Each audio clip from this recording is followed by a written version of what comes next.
Argus Media, this is Driving Discussions, a podcast series focusing on the forces that affect road fuels globally.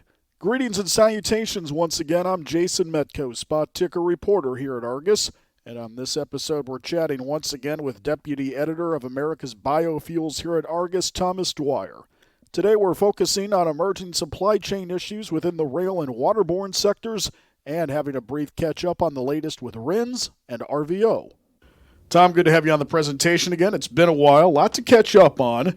First, let's discuss this rail labor situation, which was in the news, I think, a month and a half ago. It looked like it was resolved, at least that's what we were all led to believe. And now it seems a little more dicey. Can you give us some insight on that, and particularly how it affects your market? Howdy, Jason. Thanks for having me on your podcast. Yeah, of course, I can speak to that a little bit.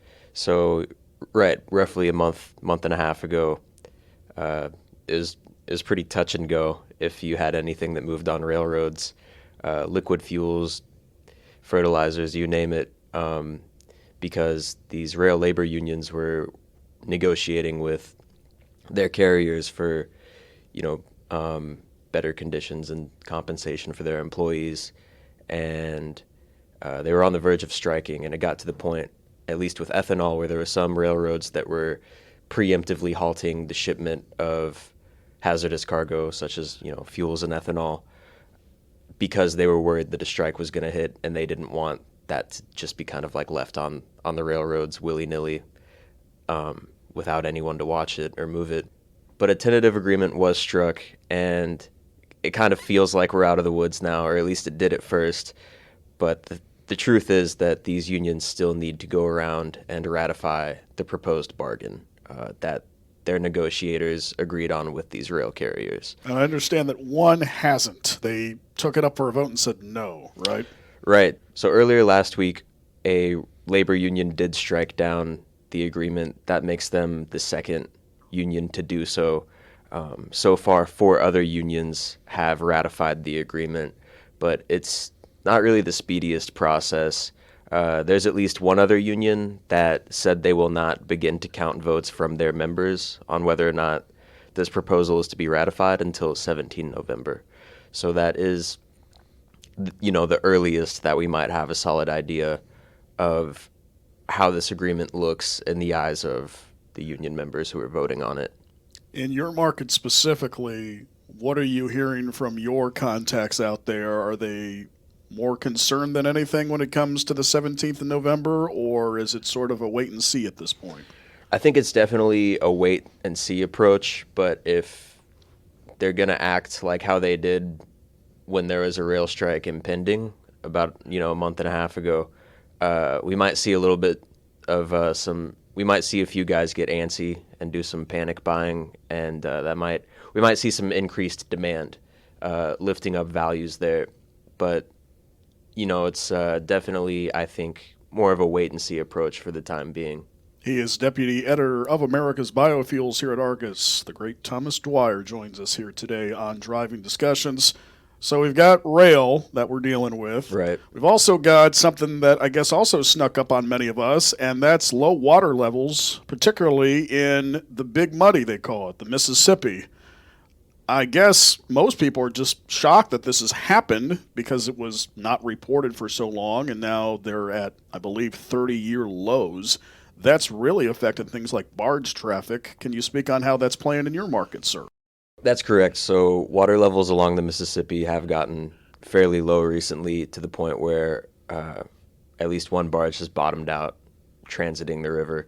So it's forcing a lot of barges to carry reduced loads so that they can float better along the river and not have to, run into those issues. But then you're seeing higher freight rates because they can carry less and they still want to get their money's worth out of it. So we're seeing low river levels primarily along the Mississippi, but also along the Ohio River. And it's mostly affecting dry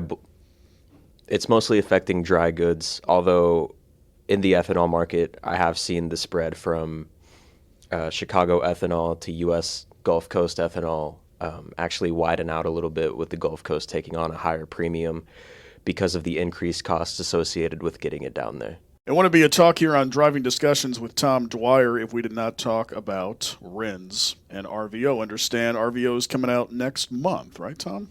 Allegedly. Oh, so okay.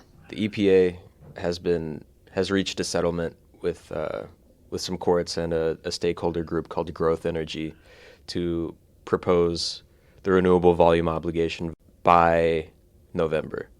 And, I say allegedly because the EPA is not always the best at adhering to timetables when it comes to the renewable fuel standard and RVOs and things like that. So, what's the history been like that? A month off, a couple weeks off? a few years off. Okay.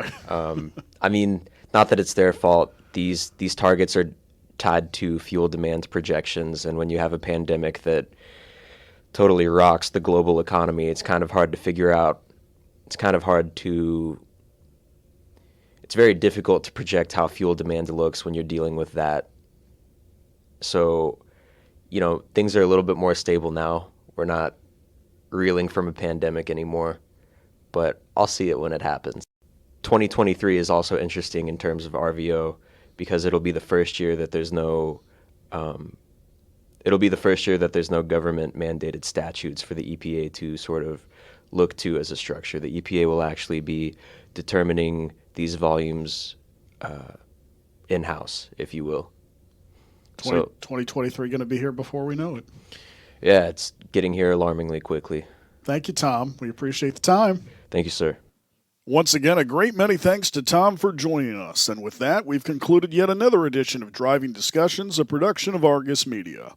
Please be sure to check out the previous episodes in this series. And for more information on Argus's global refined products coverage, visit argusmedia.com/oil-products.